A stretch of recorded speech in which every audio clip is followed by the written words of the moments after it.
Chers tous, bonjour Cash. Nous sommes le jeudi 5 juin 2025. Un peu plus de détails sur ce qui s'apparente comme un feuilleton. Voici 2 jours que je vous parle de cet escroc qui est dans nos murs. Cet homme est d'origine camerounaise, mais vit au Congo-Brazzaville. La banque qu'il a créée dans son imagination avec un complice, cette personne est d'origine congolaise, Congo-Brazzaville, et a pour initiale de nom la lettre M. L'escroc en question qui a été invité au journal télévisé de 20h, qui est venu parler aux Gabonais comme un porteur d'affaires. Il est venu comme représentant régional d'une grande institution financière qui est prête à aider et à apporter de l'argent aux entrepreneurs et aux hommes d'affaires gabonais. Ce monsieur, les initiales de son nom, LBL. LBL est d'origine camerounaise, mais vit au Congo-Brazzaville. Depuis que je parle de cette affaire, Dieu merci, et grâce au professionnalisme des enquêteurs gabonais, il a été interpellé. Et aujourd'hui, il est interrogé. L'enquête suit son cours. Je fais cette vidéo pour casser les interférences. Parce que nous savons qu'il y aura des interférences. Ce monsieur qui est même dans l'incapacité de prendre un véhicule de location, il se fait conduire par un Gabonais qui a mis son véhicule et son carburant à sa disposition. Ce monsieur qui est accompagné d'une dame qui dit être son épouse, qui est très affaiblie par la maladie, qui est très malade. Il est donc dans l'incapacité pour un homme d'affaires milliardaire, multimillionnaire, représentant d'une grande institution bancaire, qui serait incapable de soigner cette dame. Il est à craindre que cette dame décède au Gabon. Mais ce monsieur a forcément des complices, comme je vous le disais. Il faut donc chercher à savoir qui sont ses complices. Car lorsqu'on voit sur sa page Facebook qu'il a posé avec un homme public de premier plan, posé, c'est-à-dire il a fait une photo avec une grande personnalité de haut rang et de premier rang, accompagné de ses escrocs. Comment ont-ils fait pour avoir l'audience et pour arriver dans son bureau? Cela veut dire qu'il a des complices.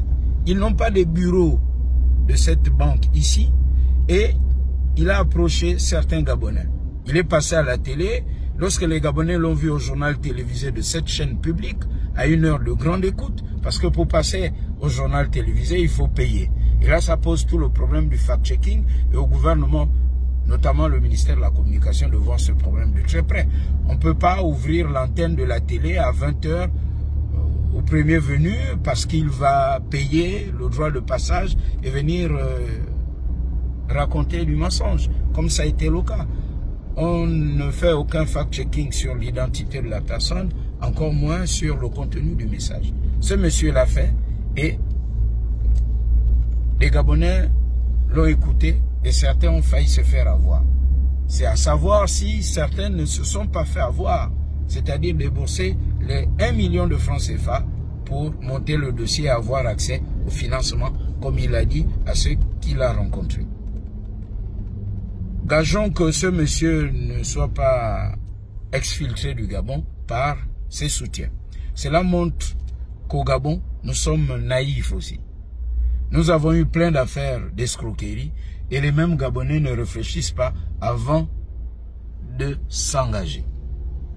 Cela pose le problème de fond sur la cybercriminalité en République gabonaise et aussi notre capacité à réfléchir avant de s'engager dans les projets. C'est ainsi que vous voyez souvent venir au Gabon des escrocs qui sont introduits dans les hauts milieux. Gageons simplement qu'ils n'ont pas introduit des dossiers qui ont atterri à la présidence de la République et pour engager la signature du président de la République, chef du gouvernement. L'enquête suit son cours.